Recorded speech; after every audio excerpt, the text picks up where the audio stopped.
ka shankel ci dol ci ga jien ci ogwa kura ka shit kamana na ngar ka Uganda mishi na ogwa ngar ka mo shi na wo lo na ka fil kula na da ngar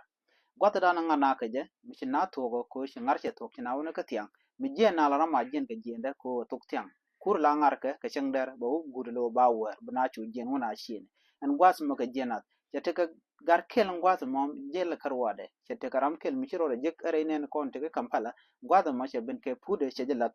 wumran me lat wumran shu ram mo ce mon ce ram ce je kep ce lat jo motor ka ce je nang dul wal ka jen Kampala mandan ko kor gwasan be an gwasa mo mi ram mo ce to ko cha nang dul wal cha ram mo cha je wonak ni de kon de doctori an gwada mo ce to ne kon te ka Uganda ce kan goro no de kan ne kon ten la so sudanis de kan ka te chen wo te garandu mu te dul wal ko mete ram ci yede jin radio wala ja goro no ba shi man ki gwada nan teten ba ga lalat to aji no jen ram kel ka sa sudan me cha na cha ga chol to aji no te ga ring mi to ngwa mo chane dial cha ga chol mi shi na wo ji shi man ram ci to pre wo